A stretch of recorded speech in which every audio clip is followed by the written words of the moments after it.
The comments of my videos are filled with requests for rubbish old telly to cover, but just to be a difficult sod, we're going to look at 3 kids shows which have never been mentioned, because nobody remembers they exist.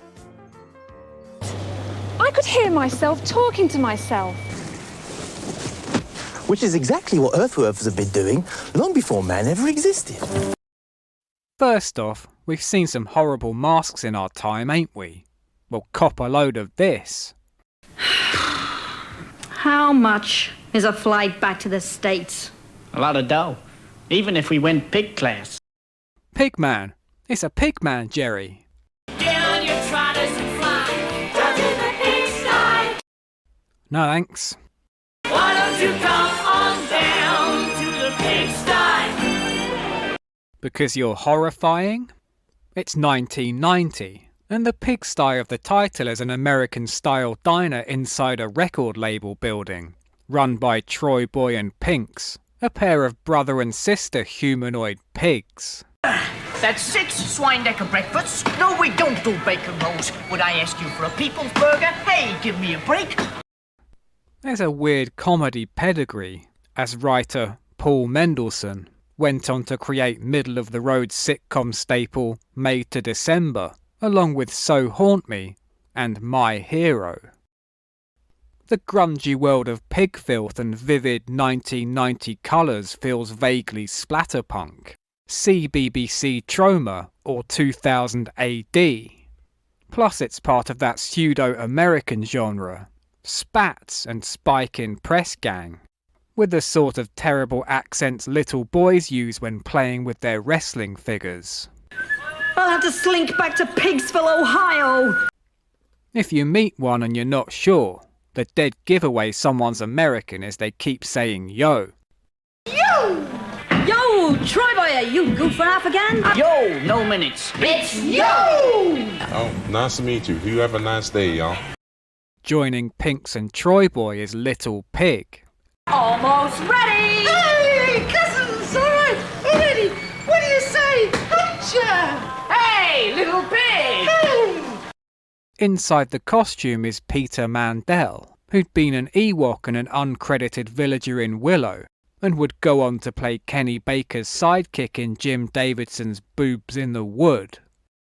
Look at him. No idea he'd one day share a stage with a masturbating R2-D2.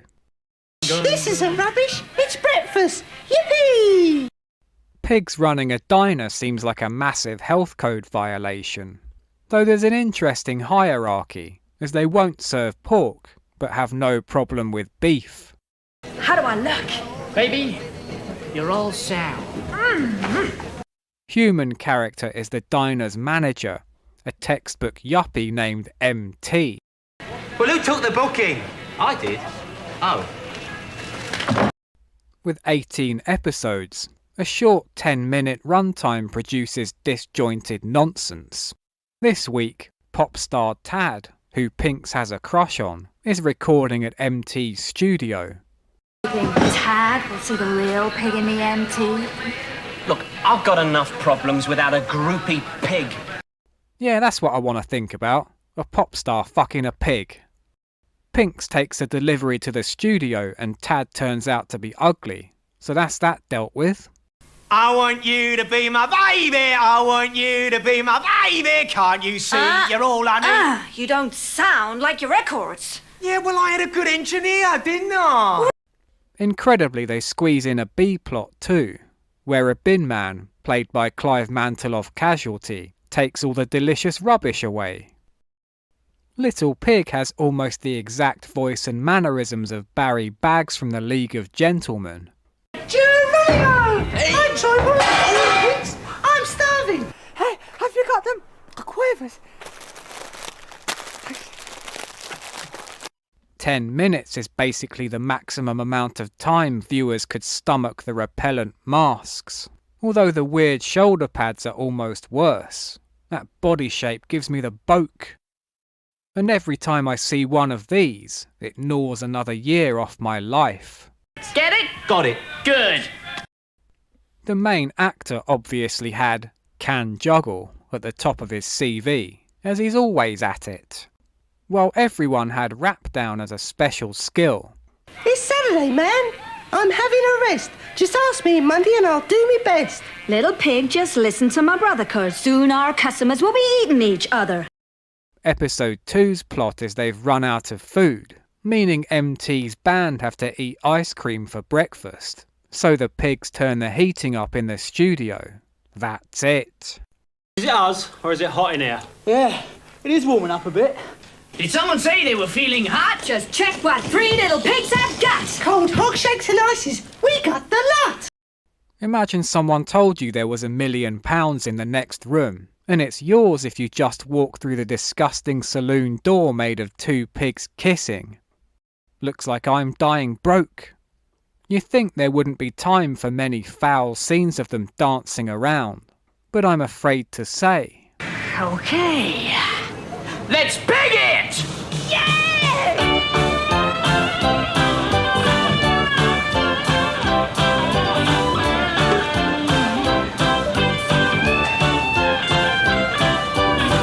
You tell me that you love me, and then you say you don't. End credits do the hidey high / predator thing, but it's not enough to forget what you've seen. Masked up sitcoms are a small and always vile subgenre, with, Eddie Izzard's Cows and The Amazing Live Sea Monkeys. But this, with its John Pork-looking cast, is right at the very, very, very bottom. For transparency's sake, I have to confess I did do an actual laugh out of my mouth at this. As I was saying to Michael Jackson. But as for the rest of it, we're gonna need the biggest palate cleanser of all time. Let's pig it! Last one, there's a sausage. Thankfully we have one, in the delightful form of Buttercup Buskers.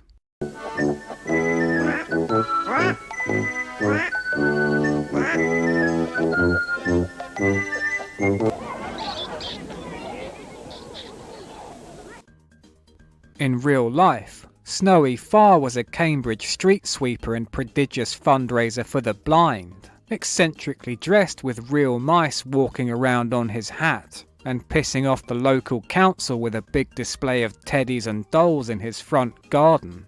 He was awarded the OBE in '95, and when he died in 2007, with no surviving family members, the money for a proper headstone was crowdfunded by locals. Each 10-minute episode sees Snowy and gang roaming the land in the Buttercup's pedal cart, like an Enid Blyton Mad Max, getting into very minor adventures. It's a lovely looking cart, but must reek of piss and poo. Most weeks revolve around Snowy putting on a show. Kids today just look at their phones, whereas in the 80s, they stared at an elderly man playing a penny whistle with rodents balanced on his hat. The Buttercup Busker fans are all ready to enjoy the show, and what a good show it is.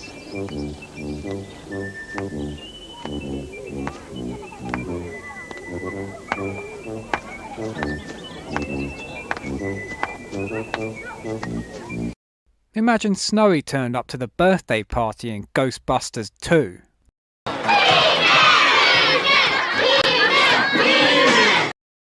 Thankfully, with his collection of animal friends, it's not like your violent modern shows, having to go on doesthedogdie.com to see if you'll need to turn it off. They'll all be quite safe. When the corn is golden brown and ready for harvesting, that's the time when all the little animals of the countryside have to be extra careful. Because that's when the big harvesting machines come along, chopping the corn. I don't like where this is going. One little mouse, 2 little mice present, but where is little white mouse number 3? Everybody look for mouse number 3. He must be here somewhere. I was watching a nice old man with his pets, and now I've got to worry that a mouse might have been cut in half by a thresher. Will you please stop? Please stop. But the farmer is much too busy to stop for one little mouse. All Snowy can do is put on another show, hoping the mouse comes out to join them. The show is on.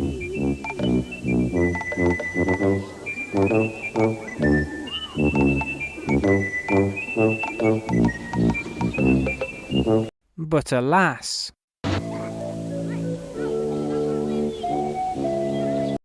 hold on, panic over. It was on his head all along. Sure enough, on Snowy's head is little mouse number 3.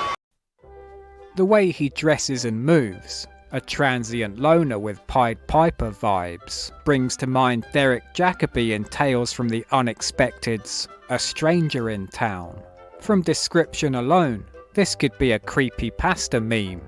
If you hear the approach of the Buttercup Busker cart, run, lest you be trapped watching his jig for all eternity. But it's just so dang sweet and innocent. By Christ though, that penny whistle melody is a fatal earworm.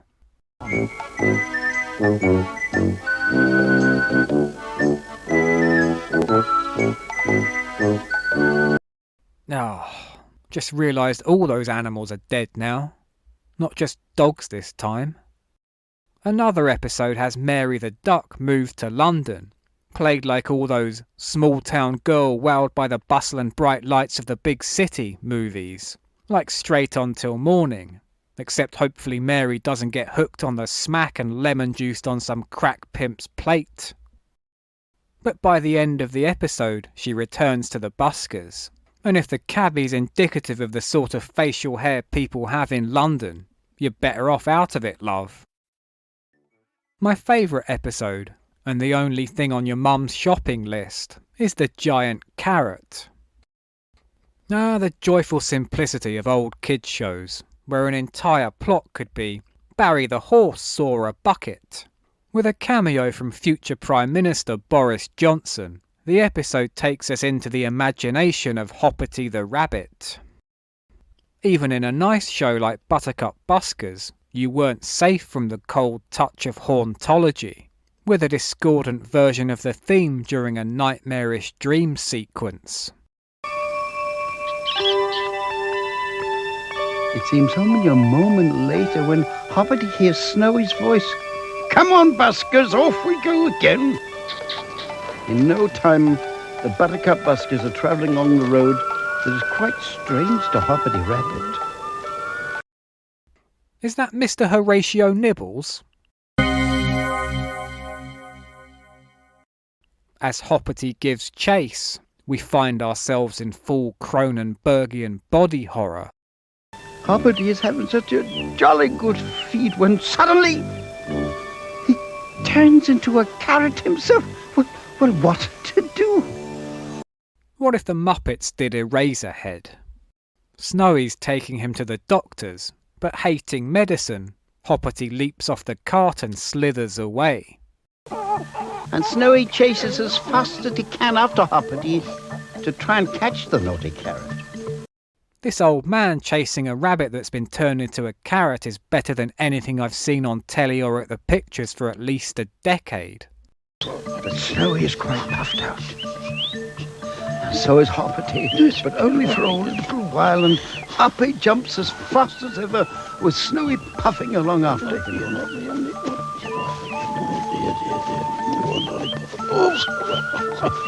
An absolutely epic chase. Steve McQueen wishes the one in Bullet was as good as this, and it wasn't even real. You know, if he had Wi-Fi and an air fryer on his cart, Snowy far's living my dream life. Time to have a for bedtime. Helps you sleep, doesn't it? I'm loath to turn every look at old kids' television into, wasn't it creepy? But there is a slight bend into folk horror when Snowy misses a royal visit and, still wanting to perform for royalty, transforms a scarecrow into a king. And on with the show. And what a wonderful show it is.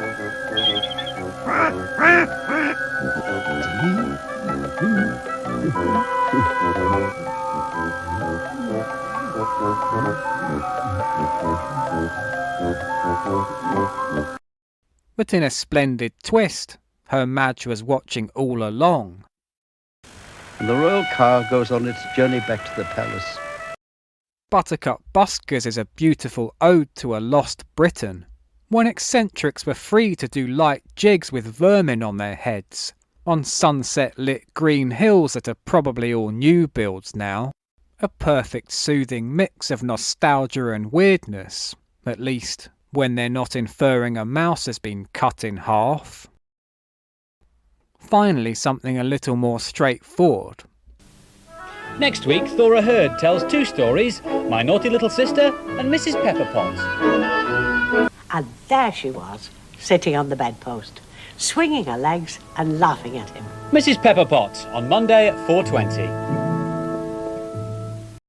Actually no, we'll do this instead.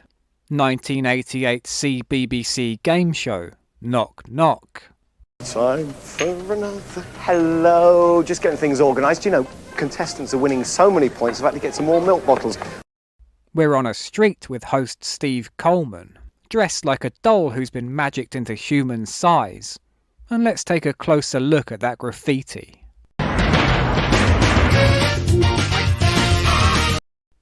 Like all good game shows, and Keith and Orville's Quack Chat show, contestants are from competing groups of schools. All right, here are 8 contestants who are hopefully going to go through the wall to get their feet on the street. The game itself is simple general knowledge quiz, but made more complex by trying to tie it into the set, with a traffic light scheme for questions and contestants sat on stationary push bikes. I've got the questions, have you got the answers? Always embarrassing when you read your Tinder profile out instead of a question.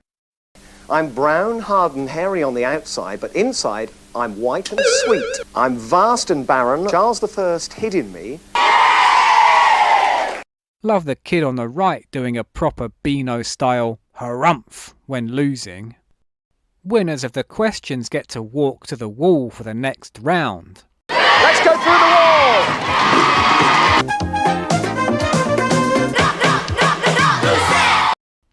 Most of the kids bring on mascots like on Blockbusters. Most of them normal. Who's this? We've got to talk about this friend of yours. Who's it? Bonita. Bonita. Any good host is down with modern trends. Christian's very good band, aren't they? Yes. Remember in school them kids who went on one foreign holiday and made it their whole personality? You've been to Malta. What's it like there? It's hot. Is it? Yeah, so you keep saying, Andrea. You're actually in a youth theatre. Yeah. What was your last part? I was offered a part in the Dracula Spectacular. On your dad's birthday, your brother broke his leg. Oh, that was lucky. And where did you go on your holiday? Went to Menorca. Went to Mallorca. When you're definitely not a spy. Something you'd like to do, visit Russia. Where particularly, do you know? Anywhere in Russia. Any reason? Just find it interesting. Yeah. The gimmick here, as suggested by the title, is they have to guess from clues which object or person is behind the door. They get the number of points indicated on the parking meter if they're absolutely right when they come up to the door to make a guess. If the lamppost is lit, the points are doubled, and if their answer is wrong, it's a trip to the skip. You don't really want to go over there, and you definitely don't want to go there 3 times, because that means you're out of the game. Get it? Got it. Good. Okay, ready? Knock, knock! Who's there? Let's set the meter. My Christian name is also what I used to do to people. Who's there? Robin Hood. Let's see, shall we? Peter, Simon and Robin. Fired the blooming arrow and he's shot, of course. As I say, we don't normally go to these kinds of things. Yes, mostly what's behind the door is Peter Simon off Double Dare.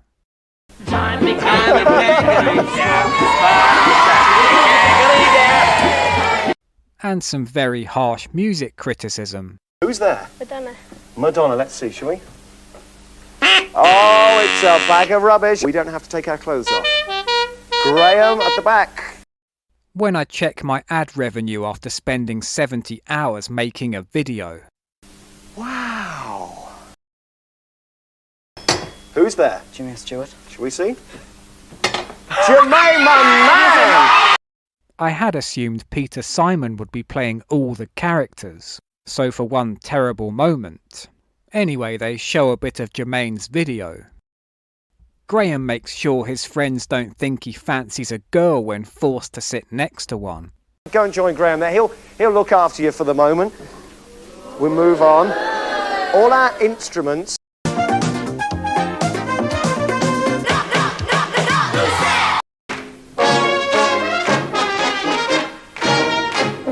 Imagine being stuck behind this prick. How was the show? Couldn't tell you. Still better than him with the fedora though. For the final game there are 8 envelopes hidden on the street, 5 with prizes in, 3 blank, and each correct answer reveals an envelope's location. 5. Number 5, that's by the BMX bike. By the BMX bike. What is it? What is it? It's a hairdryer. Well done. They've tried to make the collection of prizes seem greater by including the keyboard and hairdryer and the boxes they came in. Bye-bye. Come away, Claire. Bye. Knock Knock feels needlessly overcomplicated, padding out with going back and forth to the door, making for a pointless waste of time, unlike every other quiz or TV show which is...